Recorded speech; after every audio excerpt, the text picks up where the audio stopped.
Hello friends, स्वागत आहे तुमचे MPSC अस्पायरंट या यूट्यूब चॅनलवर। आज आपण चालू घडामोडी बघणार आहोत 2023 आणि 24च्या। तर अत्यंत महत्त्वाचा व्हिडिओ आहे। तुम्ही कोणती पण परीक्षा देत असाल तर हा व्हिडिओ तुम्हाला उपयुक्तच आहे। MPSC राज्यसेवा, कंबाईन, पोलीस भरती, तलाठी भरती तर सर्व परीक्षांसाठी हा व्हिडिओ उपयुक्त आहे। तर मित्रांनो, व्हिडिओ शेवटपर्यंत बघा। जर व्हिडिओ आवडत असेल तर व्हिडिओला लाईक, कमेंट आणि शेअर जरूर करा। चला तर मग व्हिडिओला सुरुवात करूया। तर सुलतान हैथम बिन तारिक हे कोणत्या देशाचे सुलतान आणि पंतप्रधान आहेत? तर ऑप्शन काय काय आहे? तर कतार, ओमान, येमेन, इराण आणि यापैकी काहीही नाही। तर त्याचं उत्तर आहे ओमान। तर सुलतान हैथम बिन तारिक हे ओमान या देशाचे सुलतान आणि पंतप्रधान पण आहेत। पुढचा प्रश्न, Indian council of forestry research education ICFRE च्या पहिल्या महिला महासंचालक म्हणजे DG म्हणून कोणाची नियुक्ती करण्यात आली आहे? तर ऑप्शन काय काय दिले आपल्याला? तर कांचन देवी, किरण बेदी, राधिका, सारा शर्मा। तर त्याचं उत्तर आहे कांचन देवी। तर कांचन देवी यांची Indian council of forestry research education म्हणजे ICFRE च्या पहिल्या महिला महासंचालक म्हणून नियुक्ती करण्यात आली आहे। पुढचा प्रश्न, कोणत्या आशियाई देशाने लिथियम आणि ग्रेफाइटसह 20 गंभीर खनिज ब्लॉक्सचा लिलाव सुरू केला आहे? तर ऑप्शन काय आहे? भारत, नेपाळ, अफगाणिस्तान, बांगलादेश आणि जपान। तर त्याचं उत्तर आहे भारत। तर भारत या आशियाई देशाने लिथियम आणि ग्रेफाइटसह 20 गंभीर खनिज ब्लॉक्सचा लिलाव सुरू केलेला आहे। तर हे लक्षात ठेवा की भारत हा देश आहे म्हणून। ASEAN India grassroots innovation forum AIGIF कोणत्या देशात सुरू करण्यात आला? तर त्याचे ऑप्शन काय काय आहे? नेपाळ, मलेशिया, भारत, बांगलादेश आणि जपान। तर त्याचं उत्तर आहे मलेशिया। तर मलेशिया या देशामध्ये ASEAN India grassroots innovation forum हे सुरू करण्यात आलेलं आहे। कोणत्या संस्थेने आणि संरक्षण मंत्रालयाने अपग्रेड केलेल्या सुपर रॅपिड गन माउंट आणि संबंधित उपकरणासाठी सुमारे 3000 कोटींचा करार केलेला आहे? तर आपल्याला ऑप्शन काय दिलेले आहे?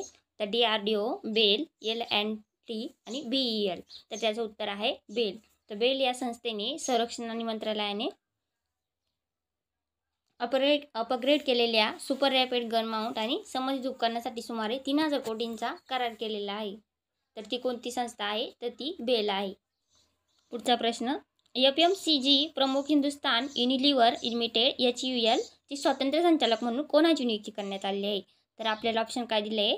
संजीव सन्याल, तरुण बजाज, KN राघवन आणि संजय मल्होत्रा।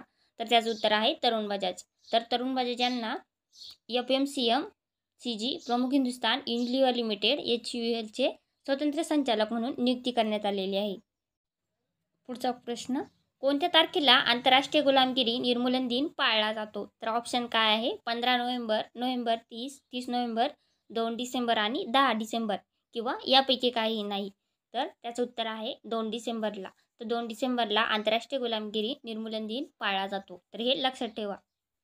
पुढचा प्रश्न आहे, खालीलपैकी कोणत्या मंत्रालयाने देशातील ग्रामीण पर्यटनाचा प्रचार आणि विकास मजबूत करण्यासाठी राष्ट्रीय सर्वोत्तम पर्यटन गाव स्पर्धा 2024 आणि राष्ट्रीय सर्वोत्तम ग्रामीण होमस्टे स्पर्धा 2024 सुरू केलेली आहे? तर ऑप्शन काय दिले आहे आपल्याला? केंद्रीय पर्यटन मंत्रालय, कृषी मंत्रालय, गृह मंत्रालय आणि जलशक्ती मंत्रालय। तर त्याचं उत्तर आहे केंद्रीय पर्यटन मंत्रालय। या मंत्रालयाने देशातील ग्रामीण पर्यटनाचा प्रचार आणि विकास मजबूत करण्यासाठी राष्ट्रीय सर्वोत्तम पर्यटन गाव स्पर्धा 2024 आणि राष्ट्रीय सर्वोत्तम ग्रामीण होमस्टे स्पर्धा 2024 अलीकडे सुरू केलेली आहे। 9वा प्रश्न, तर शेजारील देशाकडून किती टक्के FDI प्रस्तावांना भारत सरकारने मान्यता दिलेली आहे? तर ऑप्शन काय आहे? 50%, 40%, 30% आणि 20%। तर त्याचं उत्तर आहे 50%। तर शेजारील देशाकडून 50% FDI प्रस्तावांना भारत सरकारने मान्यता दिलेली आहे। मित्रांनो, तुम्हाला जर व्हिडिओ आवडत असेल तर व्हिडिओला लाईक जरूर करा। पुढचा प्रश्न, खालीलपैकी कोणता देश 2024-25 द्विवार्षिक आंतरराष्ट्रीय सागरी संघटना परिषदेसाठी पुन्हा निवडून आला आहे? तर त्याचं ऑप्शन काय काय आहे? भारत, नेपाळ, मलेशिया आणि जपान। तर त्याचं उत्तर आहे भारत। तर भारत हा देश 2024-25 द्विवार्षिक आंतरराष्ट्रीय सागरी संघटना परिषदेसाठी पुन्हा निवडून आलेला आहे। 11वा प्रश्न, कोणत्या भारतीय शहराने 2023 मध्ये 11व्या बांगलादेश पुस्तक मेळाव्याचे आयोजन केले होते? तर ऑप्शन काय आहे?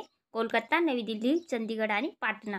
तर त्याचं उत्तर आहे कोलकाता। तर कोलकाता या शहरामध्ये 2023 मध्ये 11व्या बांगलादेश पुस्तक मेळाव्याचे आयोजन करण्यात आलेले होते। केरळच्या सर्वोत्कृष्ट क्रीडा व्यक्तींसाठी 35व्या जिमी जॉर्ज फाउंडेशन पुरस्कार 2023साठी खालीलपैकी कोणाची निवड करण्यात आली आहे? तर ऑप्शन काय आहे? Anju Bobby George, PR श्रीजयेश, M Shrishankar आणि जो पॉल एचेरी. तर त्याचं उत्तर आहे M श्रीशंकर. तर केरळच्या सर्वोत्कृष्ट क्रीडा व्यक्तींसाठी 35व्या जेमी जॉर्ज फाउंडेशन पुरस्कार 2023साठी M श्रीशंकर यांची निवड करण्यात आलेली आहे. 13वा प्रश्न, नोव्हेंबर 2023मध्ये भारतीय रिझर्व्ह बँकेने म्हणजे RBIने कोणत्या सहकारी बँकेचा परवाना रद्द केलेला आहे? तर ऑप्शन काय आहे? विदर्भ कोकण ग्रामीण bank, Cosmo cooperative bank limited आणि भारतीय सहकारी बँक लिमिटेड, शंकरराव पुजारी नूतन नागरी सहकारी बँक लिमिटेड. तर त्याचं उत्तर आहे शंकरराव पुजारी नूतन नागरी सहकारी बँक लिमिटेड. या बँकेचा परवाना रद्द केलेला आहे RBIने. तो कधी केला? तर नोव्हेंबर 2023मध्ये. कोणत्या भारतीय शहराने इंडिया इंटरनेट गव्हर्नन्स फोरम 2023 आयोजित केले आहे? तर ऑप्शन काय काय दिलेले आहे? तर कोलकाता, नवी दिल्ली, चंदीगड आणि पाटणा. तर त्याचं उत्तर आहे नवी दिल्ली. तर नवी दिल्ली भारतीय शहराने इंडिया इंटरनेट गव्हर्नन्स फोरम 2023 आयोजित केलेले आहे. पुढचा प्रश्न, भारतातील कोणत्या ध्वजवाहक कंपनीने त्यांचे 2 डेटा सेंटर बंद केले आहेत आणि त्यांचे संगणकीय वर्कलोड क्लाउडवर हलवले आहे?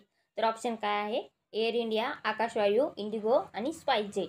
तर एअर इंडिया या कंपनीने, भारतातील कंपनीने त्यांचे 2 डेटा सेंटर बंद केले आहेत आणि त्यांचे संगणकीय वर्कलोड क्लाउडवर हलवलेले आहे. 16वा प्रश्न, रास महोत्सव किंवा रासलीला उत्सव कोणत्या राज्यात साजरा केला जातो? तर ऑप्शन आहे आसाम, पश्चिम बंगाल, गुजरात आणि तमिळनाडू. तर रास महोत्सव हा आसाम या राज्यामध्ये साजरा केला जातो. त्याला रासलीला उत्सव पण म्हणतात. पुढचा प्रश्न, अर्जेंटिनामध्ये खालीलपैकी कोणते चलन वापरले जाते?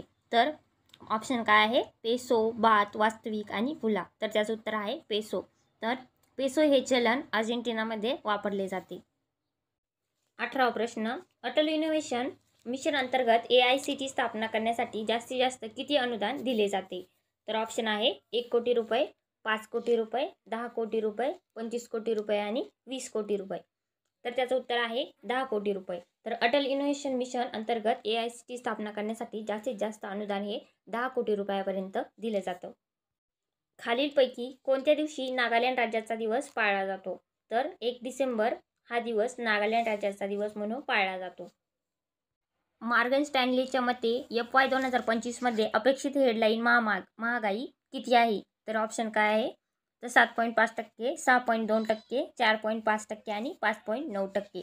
तर मॉर्गन स्टॅनलीच्या मते FY 2025मध्ये अपेक्षित हेडलाईन महागाई किती आहे? ती 5.9% एवढा दर आहे. पुढचा प्रश्न, पॅलेस्टिनी लोकांसह एकता आंतरराष्ट्रीय दिवस रोजी टिंबटिंब रोजी साजरा केला जातो. तर ऑप्शन काय आहे? 29 नोव्हेंबर, 30 नोव्हेंबर, 1 डिसेंबर 2016 आणि 2 डिसेंबर. तर पॅलेस्टिनी लोकांसह एकता आंतरराष्ट्रीय दिवस हा 29 नोव्हेंबरला साजरा केला जात आहे.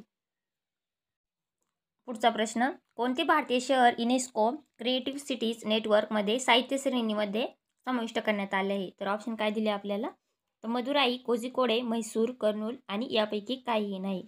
तर त्याचा उत्तर आहे कोझिकोडे. तर कोझिकोडे या शहरामध्ये युनेस्को क्रिएटिव्ह सिटीज नेटवर्कमध्ये साहित्य श्रेणीमध्ये समाविष्ट करण्यात आलेले आहे. पुढचा प्रश्न, कोणत्या केंद्रीय मंत्र्याने दिव्यांग मुलांसाठी अंगणवाडी प्रोटोकॉलवर राष्ट्रीय पोहोच कार्यक्रम सुरू केला आहे? तर ऑप्शन आहे अनुराग ठाकूर, धर्मेंद्र प्रधान, स्मृती इराणी आणि राजनाथ सिंह. स्मृती इराणी यांनी दिव्यांग मुलांसाठी अंगणवाडी प्रोटोकॉलवर राष्ट्रीय पोहोच कार्यक्रम सुरू केलेला आहे. पुढचा प्रश्न, HDFC बँकेचे अतिरिक्त स्वतंत्र संचालक म्हणून कोणाची नियुक्ती करण्यात आली आहे? तर त्याचं उत्तर आहे हर्षकुमार भानवाला. तर हर्षकुमार भानवाला यांचे HDFC बँकेचे अतिरिक्त स्वतंत्र संचालक म्हणून नियुक्ती करण्यात आलेली आहे. पुढचा प्रश्न, जनरेटिव्ह AI व्हर्च्युअल एजंटची ओळख करून देण्यासाठी एअर इंडियाच्या AI शक्तीच्या चॅट असिस्टंटचे नाव काय आहे? तर ऑप्शन काय आहे? तर स्कायमेट, क्लाउड टॉक, महाराजा आणि AI जेट.